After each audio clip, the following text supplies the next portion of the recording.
Hello guys, welcome back to Diamond Learning. आज 11th class के लिए हम लोग अपना नेक्स्ट चैप्टर जो है स्टार्ट करेंगे and the chapter is breathing and exchange of gases.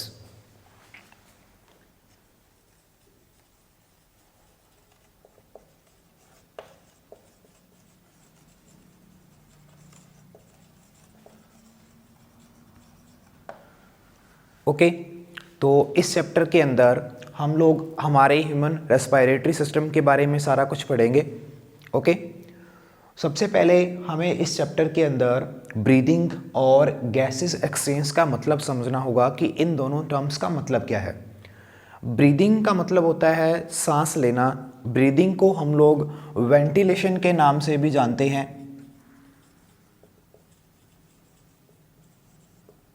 Okay, breathing means ventilation.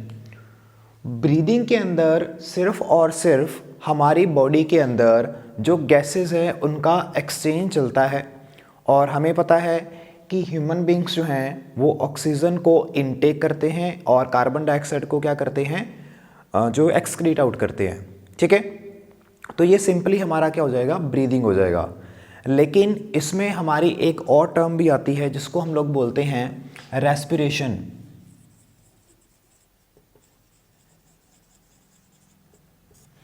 अब इस टर्म का मतलब क्या बनेगा, ब्रीदिंग या वेंटिलेशन जो है ये रेस्पिरेशन का एक फर्स्ट स्टेप है या इसका प्री स्टेप बोल सकते हैं हम लोग, जिसमें गैसेस एक्सचेंज के साथ साथ में क्या होगा, हमारी बॉडी के अंदर जो भी फूड हम लोग खाते हैं उस फूड का ब्रेकडाउन जो है वो चलता है और उसके ब्रेकडाउन से हमारी बॉडी के अंदर क्या रिलीज़ होती है, एनर्जी रिलीज़ होती है।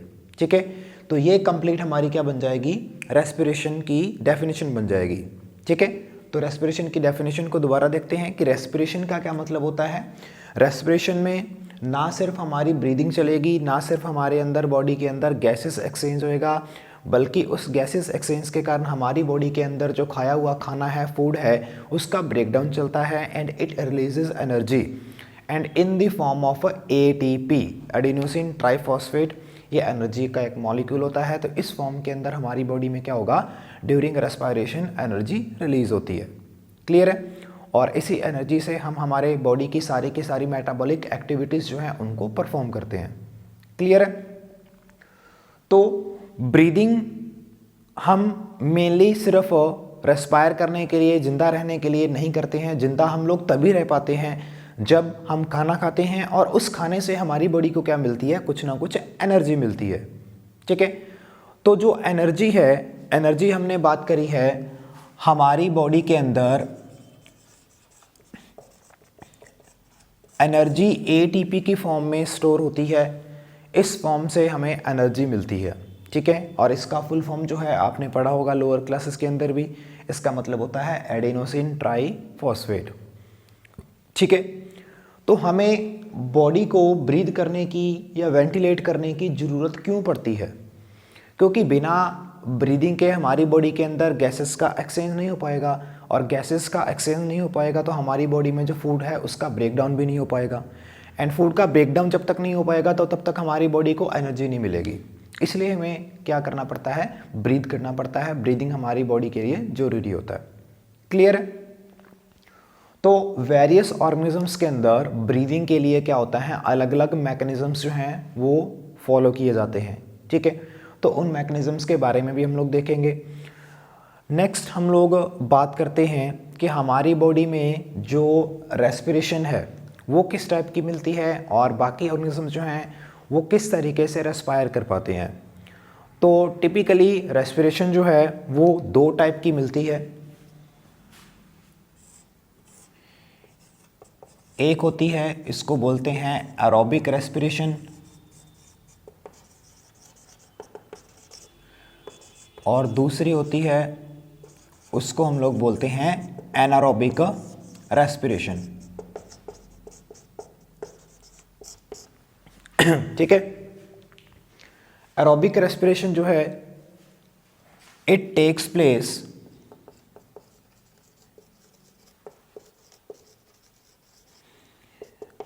in the presence of oxygen. जो ऑर्गेनिज्म ऑक्सीजन की प्रेजेंस में रेस्पायर करते हैं वो एरोबिक रेस्पिरेशन परफॉर्म करते हैं, ठीक है। और उन ऑर्गेनिजम्स को हम लोग एरोब्स बोलते हैं। क्या बोलते हैं? एरोब्स बोलते हैं, या फिर उनको एरोबिक ऑर्गेनिजम्स बोल दिया जाता है। क्लियर? उसी तरीके से हमारी जो एनारोबिक रेस्पिरेशन है, एनारोबिक रेस्पिरेशन जो है हमारी, ये चलती है in the absence of oxygen. तो क्या आएगा? It takes place in the absence of oxygen.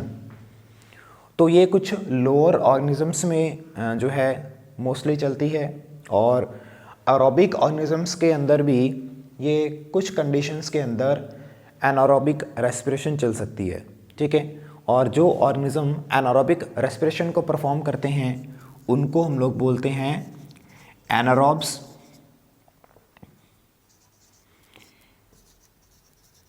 या फिर एनारोबिक ऑर्गेनिजम्स। क्लियर? और इसके अलावा अगर हम एरोबिक रेस्पिरेशन की बात करते हैं तो एरोबिक रेस्पिरेशन आगे हमारे पास में फर्दर 2 टाइप की हो जाएगी, जिसमें सबसे पहले हमारे पास में आ जाएगी डायरेक्ट रेस्पिरेशन, और दूसरी आ जाएगी हमारे पास में indirect respiration. Clear?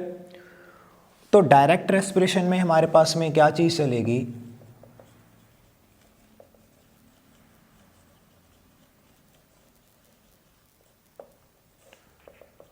Direct respiration के अंदर ऑर्गेनिजम्स में जो गैसेस का एक्सचेंज है वो विदाउट एनी फ्लूइड, जैसे कि हमारे अंदर ऑक्सीजन का जो ट्रांसफ़र है वो क्या चलता है? ब्लड के थ्रू चलता है, ठीक है।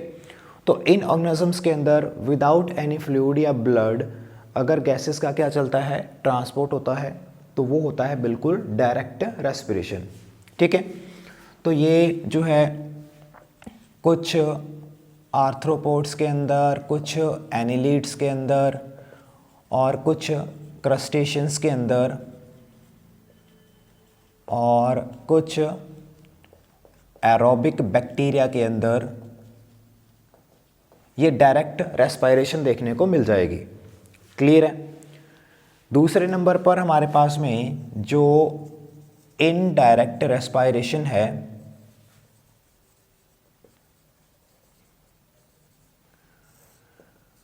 इनडायरेक्ट रेस्पिरेशन के अंदर ब्लड या फिर किसी भी इस तरीके के फ्लूइड के थ्रू क्या चलेगा? गैसेस का ट्रांसपोर्ट चलेगा, ठीक है। तो ये उसके बाद में एनिलीडा हैं, जो हैं प्रोटिस्टा हैं, प्लांट्स हैं, उनके अंदर इस तरीके का डायरेक्ट रेस्पिरेशन मिलता है। और इनडायरेक्ट रेस्पिरेशन जो है ये हमें हायर ऑर्गेनिज्म जितने भी हैं लगभग सभी के अंदर हमें क्या मिलता है? इनडायरेक्ट रेस्पिरेशन मिलता है, जिसमें एक जो है फ्लूइड है या ब्लड है, तो वो एक एज ए मीडियम का काम करता है, ठीक है। उसको हम लोग हमारा रेस्पिरेटरी मीडियम बोलते हैं। और उस मीडियम में जो हमारे रेस्पिरेटरी ऑर्गन्स काम में आते हैं, तो वो respiratory organs as a respiratory surface work करेंगे, जिस सरफेस पे क्या होगा? गैसेस का ट्रांसपोर्ट होगा, ठीक है। तो लोअर ऑर्गेनिजम्स जो हैं इनके अंदर जनरली चाहे वो अगर फ्लूइड के थ्रू हो रहा है या फिर डायरेक्ट जो इनका ट्रांसपोर्ट हो रहा है, अगर कुछ ऐसे लोअर ऑर्गेनिज्म हैं तो उनके अंदर क्या चलता है? उनके अंदर गैसेस जो हैं ये सिंपली क्या करती हैं? डिफ्यूज़ हो जाती हैं, ठीक है। सिंपल डिफ्यूजन से उनके अंदर क्या चलता है? गैसेस का ट्रांसपोर्ट चलता है बाय सिंपल डिफ्यूज़न। डिफ्यूज़न एक ऐसी प्रोसेस है जिसमें हायर कंसंट्रेशन से लोअर कंसंट्रेशन की तरफ मॉलिक्यूल्स मूव करते हैं, ठीक है, ये आपको पता है। तो अगर सिर्फ डिफ्यूज़न के थ्रू गैसेस का ट्रांसपोर्ट होना है तो तो वो लोअर ऑर्गेनिज्म तक तो पॉसिबल है, लेकिन हायर ऑर्गेनिजम्स के अंदर जिनकी जो है बॉडी की डिमांड्स बहुत हाई होती हैं, तो उनके अंदर लार्ज डिस्टेंस तक जो है गैसेस का ट्रांसपोर्ट नहीं हो पाएगा, इट इज़ नॉट पॉसिबल। तो वहाँ पर फिर गैसेस जो क्या करती हैं, वो ऐसे सिंपली डिफ्यूज़ नहीं करती हैं। तो उन ऑर्गेनिजम्स के अंदर क्या होते हैं, काफ़ी सारे अलग अलग methods and special organs present होते हैं फॉर रेस्पिरेशन। क्लियर है? चलो, तो इसके बाद में अगर हम इनडायरेक्ट रेस्पिरेशन की बात करते हैं, तो इनडायरेक्ट रेस्पिरेशन भी ऑर्गेनिजम्स के अंदर हमें टोटल 4 टाइप्स की मिल जाती है, जिसमें सबसे पहले हमारी आती है क्यूटेनियस रेस्पिरेशन।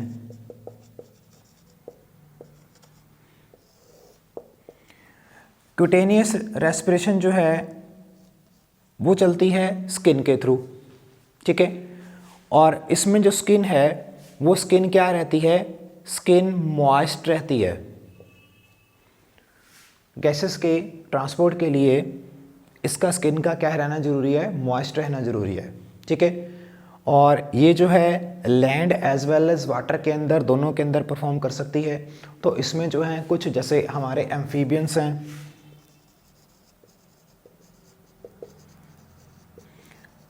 क्रस्टेशियंस हैं, इन ऑर्गेनिजम्स के अंदर सिंपल बॉडी सरफेस जो होता है, जनरल बॉडी सरफेस जो होता है, उसके थ्रू गैसेस का क्या चलता है, डिफ्यूजन चलता रहता है, ठीक है। उसको हम लोग बोलते हैं क्यूटेनियस रेस्पिरेशन। और सेकेंड टाइप की रेस्पिरेशन जो है हमारे पास में, वो आती है बक्कोफेरेंजियल रेस्पिरेशन। और ये रेस्पिरेशन भी स्किन के थ्रू चलती है, लेकिन इसके अंदर जो मॉइस्ट स्किन के थ्रू रेस्पिरेशन चलेगी वो सिर्फ और किस में चलेगी, एयर के अंदर पॉसिबल है, ठीक है। किस में पॉसिबल है, सिर्फ और सिर्फ एयर के अंदर पॉसिबल है। और ये भी जनरली एम्फीबियंस ही परफॉर्म करते हैं। और थर्ड टाइप की हमारी जो रेस्पिरेशन होती है वो होती है ब्रैंकियल रेस्पिरेशन। ब्रैंकियल रेस्पिरेशन जो होती है वो गिल्स के थ्रू परफॉर्म की जाती है। और गिल्स आपको पता है वो फिशेस के अंदर या कुछ एक्वाटिक ऑर्गेनिज्म हैं उनके अंदर, या फिर मोलस्का जो है, मोलस्का के कुछ मेंबर जो हैं जिनके अंदर गिल्स प्रेजेंट होती हैं, जैसे पाइला है, एप्पल स्नेल। तो उन जैसे ऑर्गेनिजम्स के अंदर क्या है, ब्रैंकियल रेस्पिरेशन चलती है, गिल्स के थ्रू रेस्पिरेशन चलती है, जो कि स्पेशल रेस्पिरेटरी ऑर्गन्स होते हैं, ठीक है। तो इसका मतलब है it can take place only inside the water, ठीक है। जो एक्वाटिक ऑर्गेनिज्म है सिर्फ वही क्या कर सकते हैं, इस ब्रैंकियल रेस्पिरेशन को परफॉर्म कर सकते हैं। एंड लास्ट एंड फोर्थ हमारी जो रेस्पिरेशन की टाइप आती है उसको हम लोग बोलते हैं पल्मोनरी रेस्पिरेशन। क्या बोलते हैं, पल्मोनरी रेस्पिरेशन बोलते हैं। पल्मोनरी रेस्पिरेशन जो है वो लंग्स के थ्रू परफॉर्म की जाती है। और लंग्स जो हैं वो सभी हायर ऑर्गेनिजम्स जो हैं उनके अंदर, जैसे एवीज हैं, रेप्टाइल्स हैं, ठीक है, और मैमल्स हैं, इन सभी के अंदर लंग्स प्रेजेंट होते हैं। एंड एम्फीबियंस में भी जो है हमें कुछ एग्जांपल मिलती है जिन ऑर्गेनिज्म के अंदर हमें लंग्स मिल जाएंगे। तो लंग्स के थ्रू होने वाली रेस्पिरेशन हमारी क्या कहलाती है, पल्मोनरी रेस्पिरेशन कहलाती है। क्लियर है? एंड नेक्स्ट अगर हम बात करते हैं एरोबिक रेस्पिरेशन के बाद हमारी जो एनारोबिक रेस्पिरेशन थी,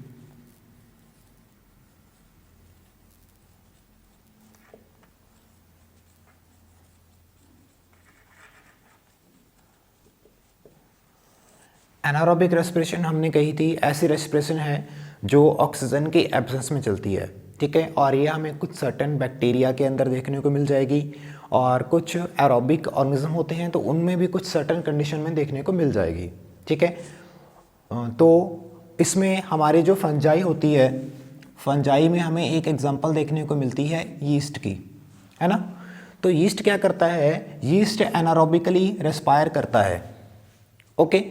और इसके अंदर जो फूड का ग्लूकोज का ब्रेकडाउन चलता है, तो इसके अंदर ग्लूकोज C6H12O6 ये हमारा ग्लूकोज हो गया।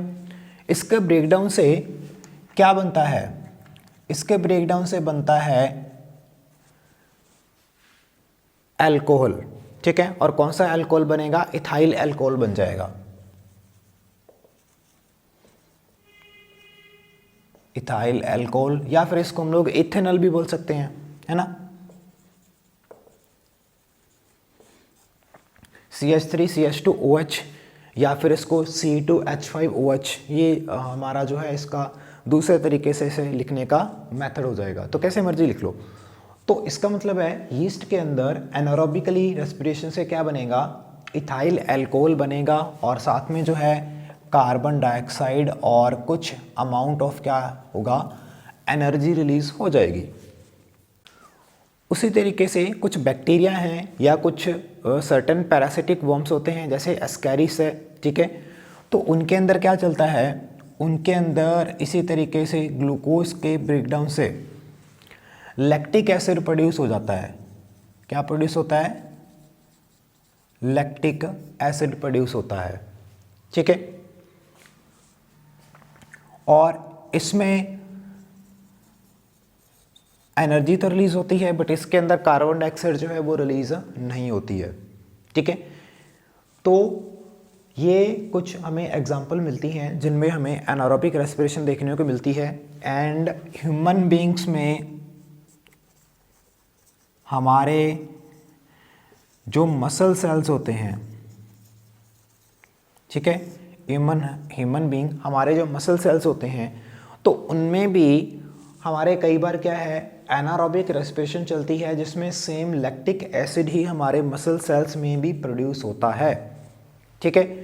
तो हमारे मसल सेल्स में लैक्टिक एसिड कैसे प्रोड्यूस होता है, सपोज करो कि हमारी बॉडी अगर हैवी एक्सरसाइज कर रही है, ठीक है, या फिर हमारे बॉडी के मसल्स को, सेल्स को क्या कर रहे हैं, बहुत जो है हैवी टास्क परफॉर्म करने के लिए दे रही है। मान लो आप अभी जो है रनिंग करके आ रहे हो या आप जिम के अंदर एक्सरसाइज कर रहे हो, तो कई बार क्या होता है कि हमारे मसल्स को एकदम से जब उसको हम इतना हाईली काम करते हैं, टास्क देते हैं, तो उस कंडीशन में हमारे कुछ मसल सेल्स के पास में उतना इफेक्टिव तरीके से ऑक्सीजन नहीं पहुंच पाती है। जब ऑक्सीजन उस तक सफिशिएंट अमाउंट में नहीं पहुंचेगी तो फिर वो सेल्स क्या करेंगे, एनारोबिकली रेस्पायर कर लेते हैं, ठीक है, क्योंकि उन्होंने किसी ना किसी तरीके से फिर रेस्पायर तो करना ही है। तो जब इस तरीके से वो हमारे मसल सेल्स क्या करते हैं, एनारोबिकली रेस्पायर कर लेते हैं, तो उस कंडीशन में हमारे मसल्स में लैक्टिक एसिड प्रोड्यूस हो जाता है, ठीक है। इसी को हम फटीग बोलते हैं, मसल फटीग। और हमारे जो हैं मसल्स पेन करते हैं, ठीक है, रनिंग लगा के हो, आप भाग के हो, तो आपकी लेग्स जो हैं वो कुछ टाइम के बाद में आपकी पेन करने लगेंगी। फिर हम जैसे बोलते हैं कि भाई हमारे तो हाथ भी नहीं लगाया जाता मसल्स में, है ना, इतना पेन होता है। वो पेन होता है इस लैक्टिक एसिड प्रोडक्शन के कारण। वो लैक्टिक एसिड हमारे मसल्स में वहाँ पर इकट्ठा हो जाएगा। क्लियर है। तो लैक्टिक एसिड जो है वो हमारे क्या है, कार्बन डाइऑक्साइड और जो है ब्लड के ट्रांसपोर्ट के थ्रू लीवर के अंदर जाता है, और कुछ उसका जो पार्ट है वहाँ पर वो कन्वर्ट हो जाता है, और उसके बाद में जो है वो हमारी बॉडी के अंदर कंज्यूम हो जाता है, और कार्बन डाइऑक्साइड जो है वहाँ से प्रोड्यूस होकर बाय प्रोडक्ट जो है हमारी बॉडी से क्या कर दी जाती है, रिमूव कर दी जाती है, ठीक है। तो इस तरीके से ये केस भी है हमारे बॉडी के अंदर देखने को मिल जाता है। क्लियर। अब नेक्स्ट हमारे पास में जो चीज़ आती है वो क्या आती है, नेक्स्ट हमारे पास में ये चीज़ आती है कि जो हमारे रेस्पिरेशन है,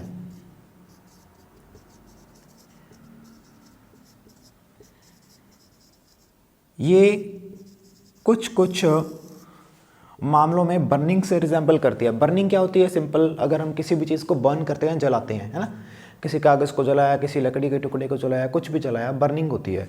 तो रेस्पिरेशन और बर्निंग, इनमें कुछ सिमिलैरिटीज़ और कुछ डिससिमिलैरिटीज़ हमें देखने को मिलती हैं।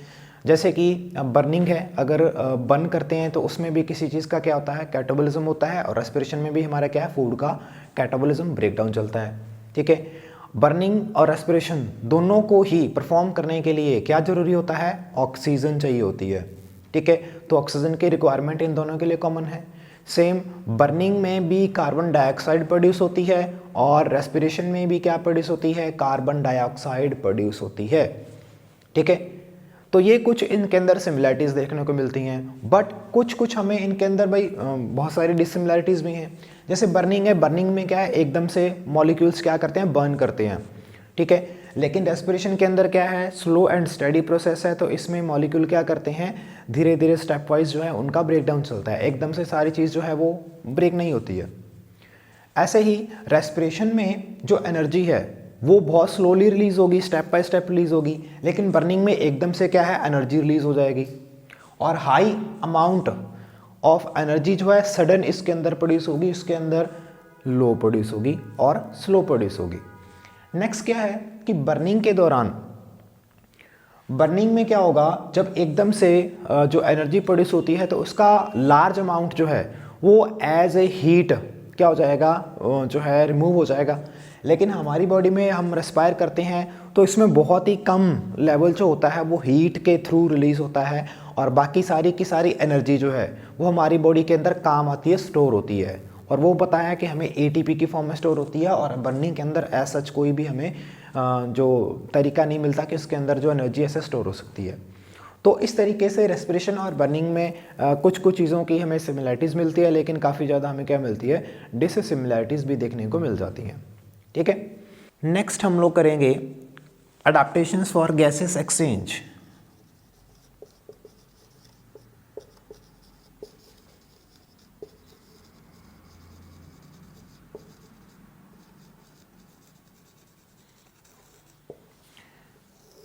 गैसेस एक्सचेंज करने के लिए अलग अलग ऑर्गेनिज्म अलग अलग अडाप्टेशंस का यूज़ करते हैं। सबसे पहले अगर हम देखते हैं,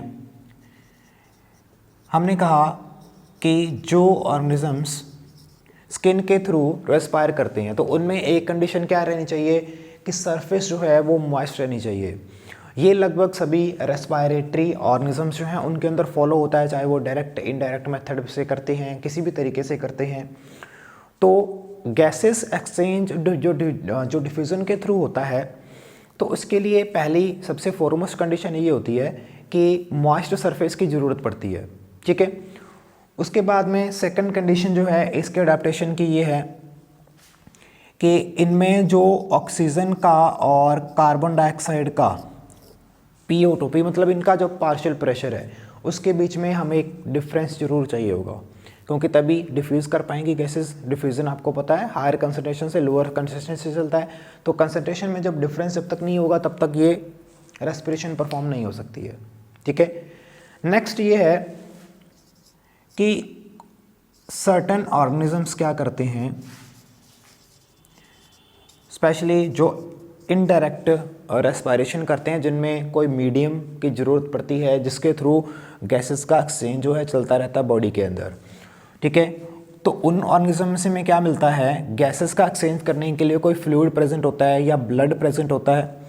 तो जैसे कुछ क्रस्टेशियंस हैं या मोलस्का होते हैं, तो उनकी बॉडी के अंदर हमें क्या मिलता है, उनकी बॉडी के अंदर हमें एक पिगमेंट मिलता है जिसको हम लोग बोलते हैं हीमोसायनिन। क्या बोलते हैं इसको, हीमोसायनिन मिलते हैं, ब्लू कलर का ये पिगमेंट होता है। और कुछ के अंदर कॉपर भी प्रेजेंट होता है इसके अंदर। तो ये क्या करता है, उस ऑक्सीजन को और कार्बन डाइऑक्साइड को कैरी करके लेके जाने का काम करता है। ठीक है, ह्यूमन बींग्स के अंदर जैसे फॉर एग्जांपल हमारे बॉडी में रेस्पिरेशन को इजी बनाने के लिए, इसको इफ़ेक्टिव बनाने के लिए हीमोग्लोबिन प्रेजेंट होती है जो एक प्रोटीन होती है। ठीक है, हमारे RBCs जो हैं उनकी सरफेस में ये हीमोग्लोबिन प्रोटीन है, इसके साथ में ऑक्सीजन के मॉलिक्यूल हमारे क्या होते हैं, अटैच हो जाते हैं और हमारी रेस्पिरेशन को ये क्या करते हैं और भी इजी बनाते हैं और इफ़ेक्टिव तरीके से इसको परफॉर्म कराते हैं। ठीक है, तो ये कुछ अडाप्टेशंस भी रेस्पिरेशन के लिए ऑर्गेनिजम्स के अंदर मिल जाती हैं। अभी नेक्स्ट हम लोग बात करेंगे हमारे ह्यूमन रेस्पिरेटरी सिस्टम के बारे में। ठीक है, तो अगर हम अपने ह्यूमन रेस्पिरेटरी सिस्टम की बात करें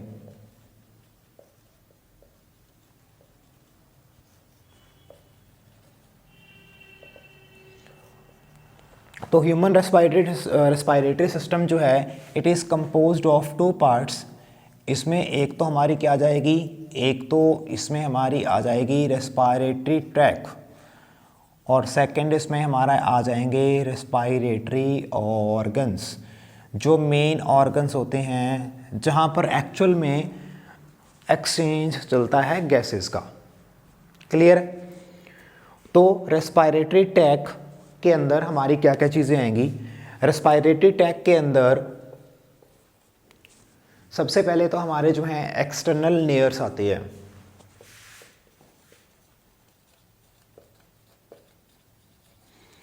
उसके बाद में हमारा नेज़ल चैम्बर आ जाएगा,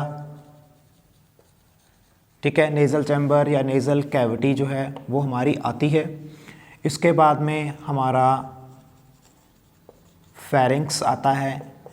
इसके बाद में हमारा लैरिंक्स आता है और इसके बाद में हमारी जो है वो आती है विंड पाइप या जिसको हम लोग बोलते हैं ट्रैकिया।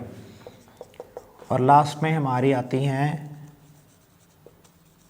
ब्रोंक्यूल्स, ठीक है।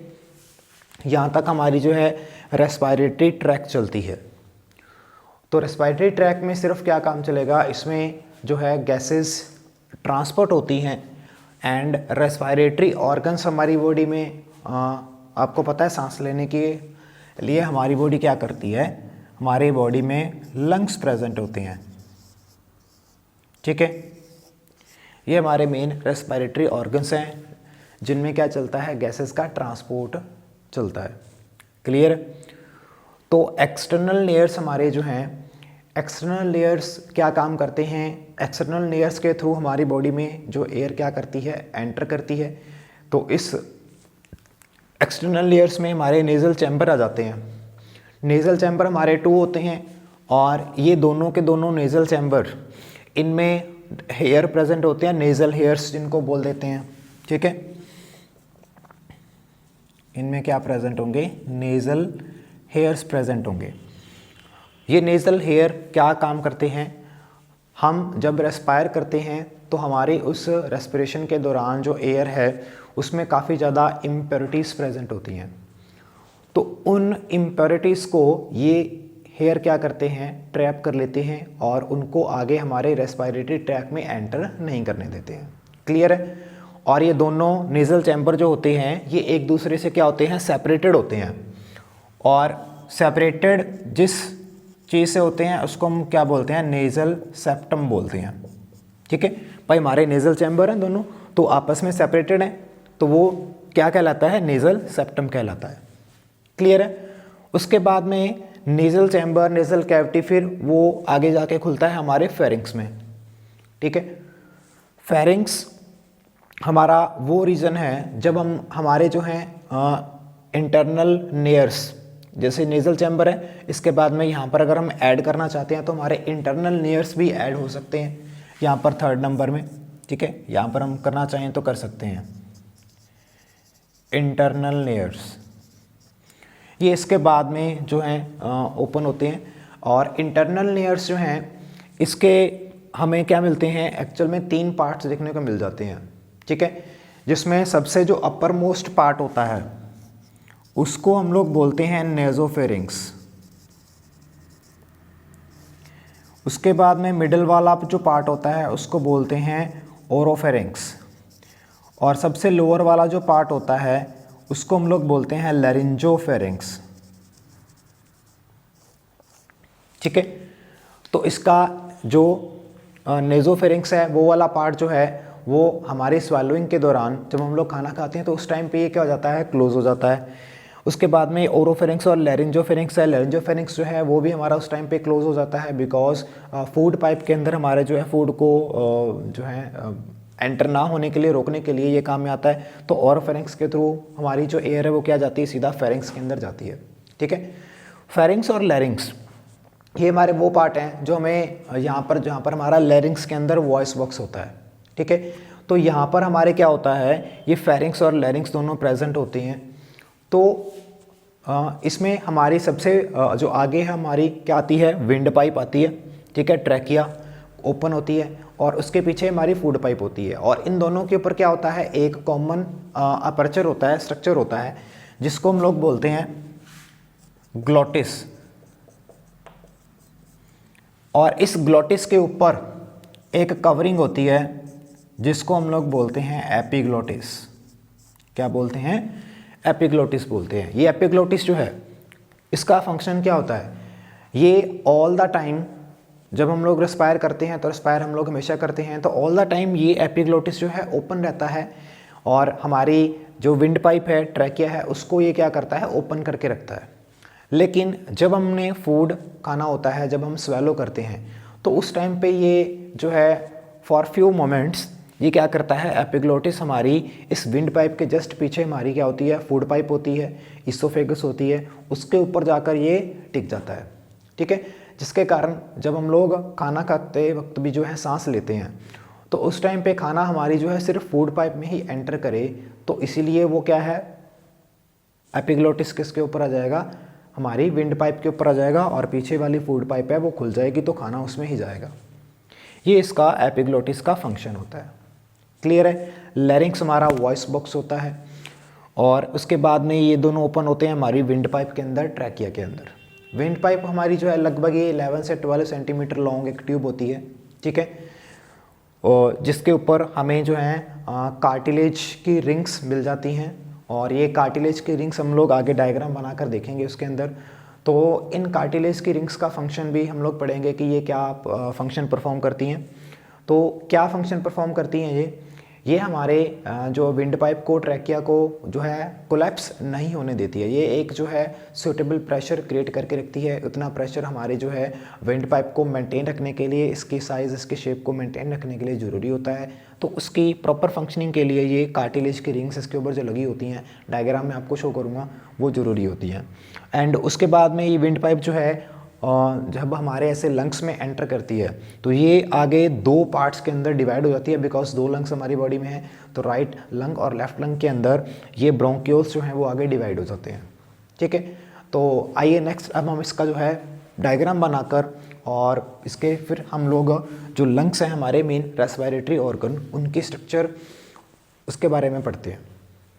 तो ये हमारे पास में दो डायग्राम्स हैं, जिसमें फर्स्ट डायग्राम के अंदर हमने क्या शो किया है, फर्स्ट डायग्राम के अंदर हमने ट्रैकिया से लेकर जो इसके लंग्स के अंदर तक की स्ट्रक्चर है उसके बारे में ड्रॉ किया है।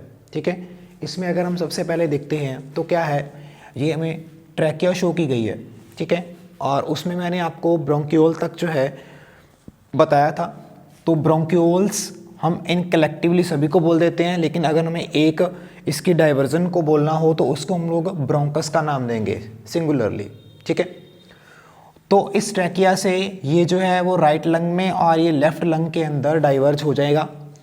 तो ये लेफ्ट लंग का सबसे पहले प्राइमरी ब्रोंकस हो जाएगा। ठीक है, पूरी की पूरी ट्रैकिया के ऊपर कार्टिलेज के रिंग्स होते हैं और लगभग ये प्राइमरी या सेकेंडरी ब्रोंकस तक जो है कंटिन्यू रह सकते हैं। ठीक है, तो कोलैप्स होने से बचाने का ये जो काम करेंगे, प्राइमरी ब्रोंकस जो है आगे सेकेंडरी ब्रोंकस और टर्शरी ब्रोंकस के अंदर डिवाइड हो जाएगा, और इन टर्शरी ब्रोंकस के बाद में लास्ट में बैलून लाइक स्ट्रक्चर जो हैं वो प्रेजेंट होते हैं। ठीक है, और उन बैलून लाइक स्ट्रक्चर्स को हम लोग एल्वियोली बोलते हैं। ठीक है, या एल्वियोलाई भी जो प्रोनाउंस किया जा सकता है, तो दोनों में से आप जो मर्जी इसका प्रोनाउंसिएशन कर सकते हो। अब देखो, टर्शरी ब्रोंकस के बाद में ये जो एल्वियोलाई होते हैं, तो इनमें क्या है, सबसे पहले तो एल्वियोलाई के ऊपर जो एल्वियोलर सैक प्रेजेंट होता है।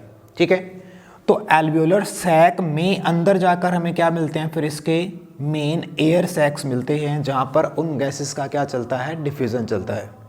क्लियर है। तो इसके अंदर हमें यहाँ पर इसका सेंट्रल वो पैसेज दिखा रखा है, और यहाँ पर लास्ट में हम लोग देख रहे हैं कि यहाँ पर कैपिलरीज का नेटवर्क जो है वो इन एल्वियोलाई के साथ में प्रेजेंट होता है, बिकॉज इन्हीं कैपिलरीज के थ्रू ही ब्लड जो है इनमें आता है, और ब्लड के साथ में मिक्स होकर ऑक्सीजन जाती है हमारी बॉडी में, और कार्बन डाइऑक्साइड हमारी बॉडी से बाहर निकल जाती है। ठीक है, इसके साथ में यहाँ पर हम देखते हैं कि पल्मोनरी वेन और हमारी जो है एल्वियोलर डक्ट है और पल्मोनरी आर्टरी है। ठीक है, ये जो हमने यहाँ पर बनाई है, तो ये क्या है, पल्मोनरी आर्टरी बनाई है।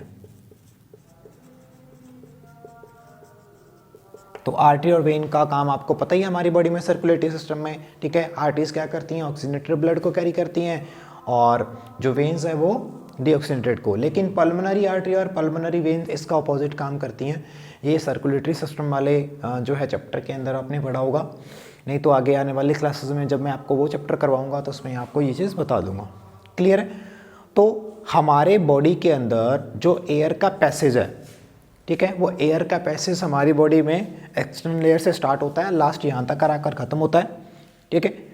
और यहाँ पर इसका जो है ब्लड के अंदर इस कैपिलरी के नेटवर्क के थ्रू वो हमारी बॉडी में क्या कर जाता है, डिफ्यूज़ कर जाती है। अब नेक्स्ट डायग्राम देखो, मैंने लंग्स का बनाया हुआ यहाँ पर। लंग्स का अगर हम एक डायग्रामेटिक सेक्शन देखते हैं तो हमारी बॉडी के अंदर 2 लंग्स प्रेजेंट होते हैं, ठीक है।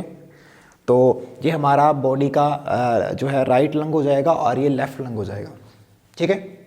ये हमारे बॉडी के वो मेन ऑर्गन्स हैं और इनमें फिर ये है यहाँ पे ट्रैकिया में ये जो प्राइमरी ब्रोंकस की डिवीज़न है, ठीक है। तो ये रिस्पेक्टिवली लेफ्ट लंग की प्राइमरी ब्रोंकस डिवाइड हो जाएगी और ये राइट लंग की तरफ हो जाएगी।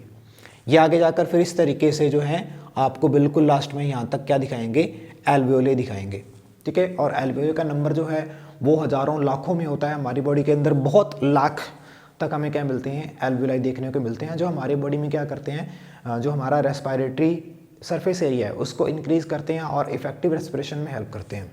क्लियर? चलो इसके स्ट्रक्चर देखते हैं। हमारा जो राइट लंग होता है ये 3 लोब्स में डिवाइडेड होता है, ठीक है, जिसमें सबसे पहले हमारा ये जो है ये हमारी राइट सुपीरियर लोब हो जाएगी। उसके बाद में ये हमारी राइट की मिडल लोब हो जाएगी और ये राइट लंग की लास्ट वाली क्या हो जाएगी, इन्फीरियर लोब हो जाएगी। तो 3 पार्ट्स में या 3 लोब्स में डिवाइडेड होता है हमारा राइट लंग और इन दोनों को सुपीरियर और मिडल वाली लोब को जो सेपरेट करता है उसको हम लोग बोलते हैं ट्रांसवर्स फिजर, क्योंकि ट्रांसवर्स चलता है ये, ठीक है, इनको ट्रांसवर्सली सेपरेट करता है। और मिडल और इन्फीरियर लोब को सेपरेट करने वाला जो हमारा वो ऑब्लिक फिजर होता है, ठीक है। फिजर मतलब वो एक पार्टीशन, एक सेप्टम, एक डिवाइडेशन है। क्लियर? इसी तरीके से हमारा जो लेफ्ट लंग है वो सिर्फ 2 लोब्स में डिवाइडेड होता है, तो लेफ्ट सुपीरियर लोब और लेफ्ट इन्फीरियर लोब। क्लियर? अब उसके बाद में अगर हम इसके लंग की आउटर साइड की तरफ देखते हैं तो हमारा जो लंग होता है ये 2 मेम्ब्रेन, डबल मेम्ब्रेनस जो स्ट्रक्चर के द्वारा कवर्ड होता है, ठीक है। और उन मेम्ब्रेन्स को हम लोग क्या बोलते हैं, उन मेम्ब्रेन्स को हम लोग बोलते हैं प्लूरा, ठीक है। क्या बोलते हैं, प्लूरा बोलते हैं। तो इसमें हमारी जो आउटर मोस्ट प्लूरल मेम्ब्रेन होती है उसको हम लोग बोलते हैं पैराइटल प्लूरॉन। ये हमारी बाहर वाली जो कवरिंग है उसका नाम है, ठीक है। इंटरनल हमारा जो प्लूरा होती है उसको हम लोग बोलते हैं विसरल प्लूरॉन। तो आउटर वाली पैराइटल, अंदर वाली विसरल, ठीक है। तो पैराइटल विस और विसरल प्लूरॉन ये उसकी दोनों की दोनों क्या है, मेम्ब्रेन्स है लंग्स की, जिनके द्वारा वो कवर्ड होता है, ठीक है। अब इन्हीं दोनों मेम्ब्रेन के बीच में हमें क्या मिलता है, स्पेस मिलता है, जो मैंने आपको थोड़ा सा यहाँ पर पहले ग्रीन कलर में दिखाया था। उनके बीच का जो स्पेस होता है प्लूरल मेम्ब्रेन्स के बीच का, उस स्पेस को हम लोग बोलते हैं प्लूरल कैविटी। क्या बोलते हैं, प्लूरल कैविटी बोलते हैं। और इस प्लूरल कैविटी के अंदर बच्चा क्या होगा, इस प्लूरल कैविटी के अंदर एक फ्लूइड प्रेजेंट होता है जिसको हम लोग प्लूरल फ्लूइड बोलते हैं। क्या बोलते हैं, प्लूरल फ्लूइड बोलते हैं। और इस प्लूरल फ्लूइड का काम क्या होता है, इसका फंक्शन आपको जो है पूछा जाता है। तो प्लूरल फ्लूइड का फंक्शन यहाँ पर ये होगा कि ये इन दोनों मेम्ब्रेन्स के बीच में क्या करता है, एक प्रेशर क्रिएट करता है। और इसका जो प्रेशर होता है इस कैविटी के बीच में वो लंग्स के मुकाबले 3 से 4 मिलीमीटर पर HG लोअर होता है लंग्स के कंपैरिजन में। सो दैट लंग्स जो हैं वो क्या रहे, बाहर की तरफ जब हम एक्सपेंड करते हैं और उनको क्या करते हैं, कॉन्ट्रैक्ट करते हैं।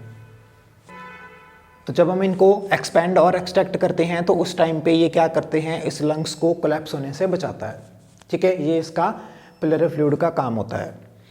अब उसके बाद में हमारे लंग्स में जो हैं नीचे की तरफ एक स्ट्रक्चर प्रेजेंट होती है जिसको बोलते हैं डायाफ्राम। ये डायाफ्राम क्या करता है, ये हमारी रेस्पिरेशन में इसकी शेप जो है वो ऊपर और नीचे होती रहती है, जिसमें हमारी रेस्पिरेशन में ये हेल्प करता है। क्लियर है? अब इन दोनों लंग्स के बीच में जो राइट लंग हमारा जो लेफ्ट लंग होता है उसमें क्या है, एक हमें इस तरीके से नॉच देखने को मिलती है जिसको हम कार्डियक नॉच बोलते हैं। कार्डियक वर्ड आपको पता है हार्ट से रिलेटेड है, तो इसका मतलब है कि कार्डियक नॉच में क्या चीज़ होगा, कार्डियक नॉच में यहाँ पर एक स्पेस प्रेजेंट होता है जिसको हम लोग मीडियास्टेनियल स्पेस बोलते हैं फॉर हार्ट। तो यहाँ पर हमारा क्या प्रेजेंट होता है, हार्ट प्रेजेंट होता है, क्योंकि हमारे लंग्स के बीच में सेंटर में क्या होता है, हमारा हार्ट प्रेजेंट होता है। क्लियर है, ठीक है। इसके अलावा लंग्स के बारे में हमारी जो है और क्या बातें हैं, तो लंग्स के बारे में हमारी और बात ये है कि हमारे लंग्स जो हैं ये हमारी बॉडी में हमारी जो थोरेसिक कैविटी है इसके अंदर प्रेजेंट होते हैं और इनके अराउंड हमारी बॉडी में रिब्स प्रेजेंट होती हैं, ठीक है। रिब केज जिसको हम लोग बोलते हैं, ठीक है, हमारे 12 पेयर ऑफ रिब्स जो मिलते हैं तो उनके अंदर ये प्लेस्ड होता है, उनके अंदर इनसाइड ये प्रोटेक्ट रहता है। और लंग्स और रिब्स इनके बीच में हमारी जो है बॉडी में क्या प्रेजेंट होती हैं, मसल्स प्रेजेंट होती हैं, ठीक है। तो वो मसल्स हमारी जो हैं external and internal intercostal muscles कहलाती हैं, ठीक है। External and internal intercostal muscles कहलाती हैं। तो इनका फंक्शन हम लोग तब पढ़ेंगे जब हम इसका मैकेनिज्म देखेंगे। तो नेक्स्ट टाइम पे हम लोग क्या करेंगे, अभी इसका स्ट्रक्चर के बाद में इसकी फंक्शनिंग के बारे में देखेंगे, ठीक है। तो आई होप ये आपकी इसको स्ट्रक्चर जो है पूरी कंप्लीट फुल डिटेल के अंदर आपको समझ में आ गई होगी। इतनी डिटेल के अंदर बच्चा आपको कोई भी यूट्यूब पे नहीं करवाएगा इसकी स्ट्रक्चर के बारे में, ठीक है।